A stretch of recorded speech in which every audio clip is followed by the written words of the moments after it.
warahmatullahi wabarakatuh. Jumpa lagi dengan Josgrab Nurseri. Pada video kali ini saya akan bahas tentang tanaman anggur yang siap untuk dilakukan pemangkasan pembuahan. Seperti apa bentuk percabangannya dan cabang seperti apakah yang sudah siap untuk dilakukan pemangkasan pembuahan. Yang pertama, cabang ini sudah setengah tua, di bagian bawah sudah berkayu atau berubah warna kecoklat-coklatan, dan telah kita masukkan pupuk generatif.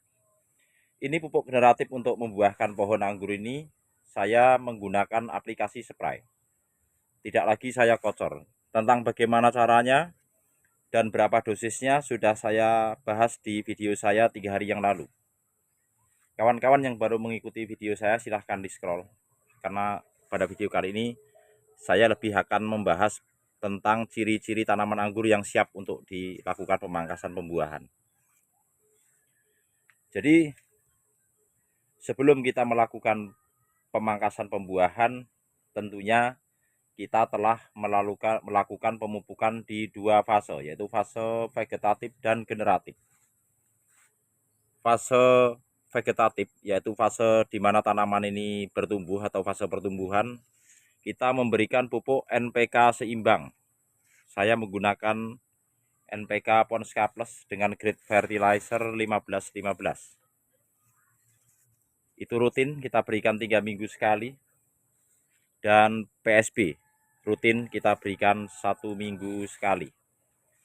Baru setelah kita akan melakukan pemangkasan pembuahan, pada saat cabang-cabang tersier ini sudah layak untuk kita lakukan pembuahan. Ini lebih daripada ukuran pensil untuk cabang tersiernya ini, hampir 1 jari saya. Kita masukkan pupuk generatif 2 minggu paling cepat ya, tapi rata-rata di saya 2-3 minggu sebelum pemangkasan kita spray pupuk generatif. Dan ciri-cirinya cabang ini sudah setengah berkayu, bagian bawah sudah berwarna coklat. Oke, kita telah melakukan axle break di ujung cabang tersier ini, karena ini rambatan sistem trellis. Fungsinya adalah untuk menahan nutrisi agar tetap berada di batang tersier ini, tidak terlalu banyak yang terbuang.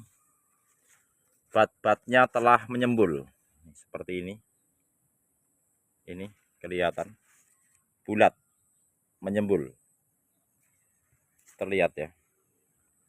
Inilah bat generatif atau bat potensial, sehingga ketika kita lakukan pemangkasan berpotensi membawa klaster bunga. Seperti ini varian Everest pada rambatan sistem trellis seperti ini, dalam satu pohon, double cordon 2 sekunder ke kiri dan ke kanan. Cukup pendek ini saya akan lakukan pembuahan pertama kali. Ini di bagian bawah ke kiri terdapat 8 cabang tersier. 1, 2, 3, 4, 5, 6, 7, 8.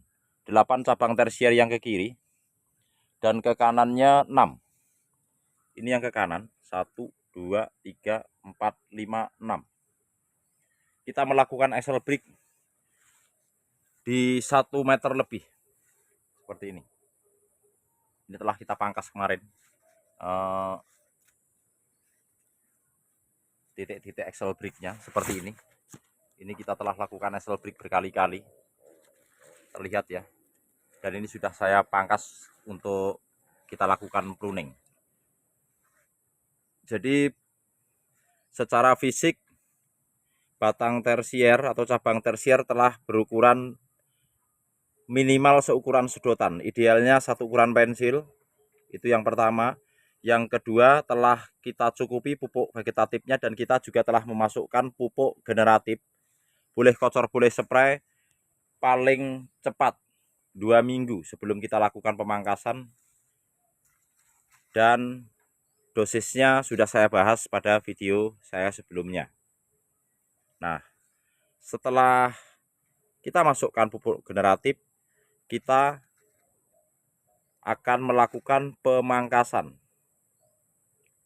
di bat potensial. Kita akan memilih bat potensial, batnya yang gemuk dan berbentuk bulat. Seperti inilah yang kita sebut sebagai bat potensial. Bentuknya bulat dan tidak runcing. Nih, gemuk. Ini bat potensial. Kelihatan ya.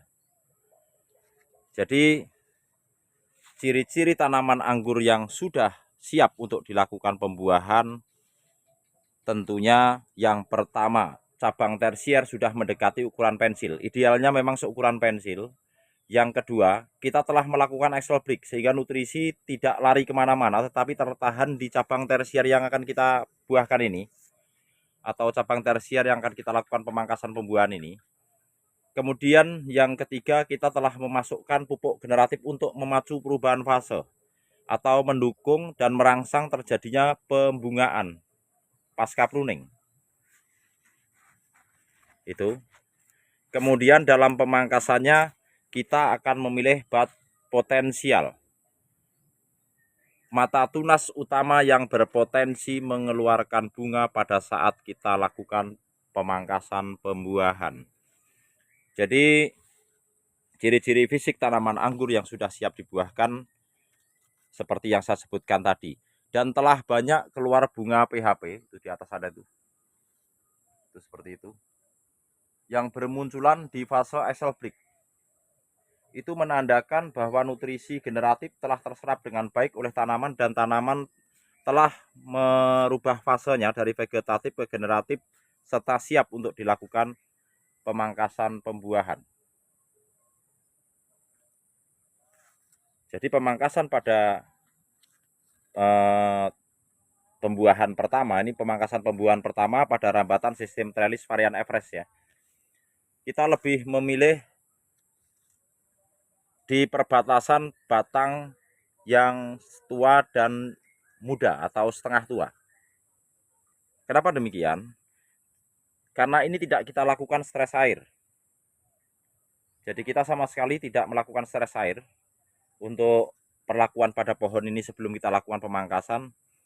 Sehingga jika kita terlalu mengambil bawah atau spur pruning 1-4, kita tidak dapat apa-apa. Misalkan ini 1, 2, 3, 4. Kita memaksa pangkas pendek di sini zong.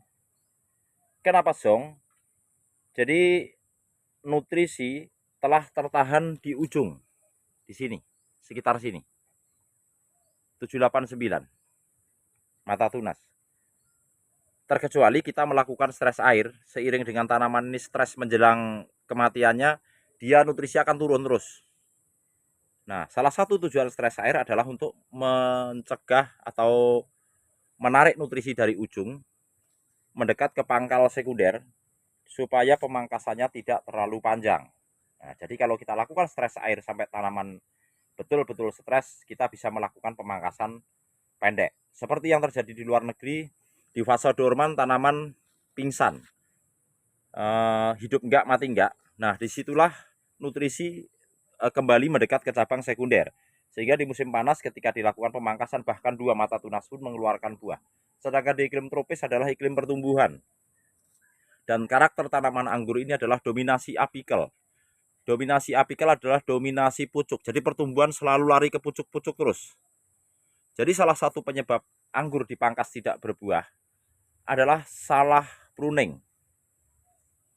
Tidak tercukupi nutrisi, tanaman tidak sehat, dan kurang sinar matahari. Jadi syarat untuk tanaman anggur berbuah, yang pertama tanaman sehat, tercukupi nutrisi, cabangnya ideal atau memenuhi syarat karena umurnya juga sudah layak untuk kita lakukan pembuahan di atas 3 bulan rata-rata ya. Kemudian telah kita masukkan pupuk generatif dan mendapatkan terpaan sinar matahari yang cukup. Ini justru sangat penting, terpaan sinar matahari.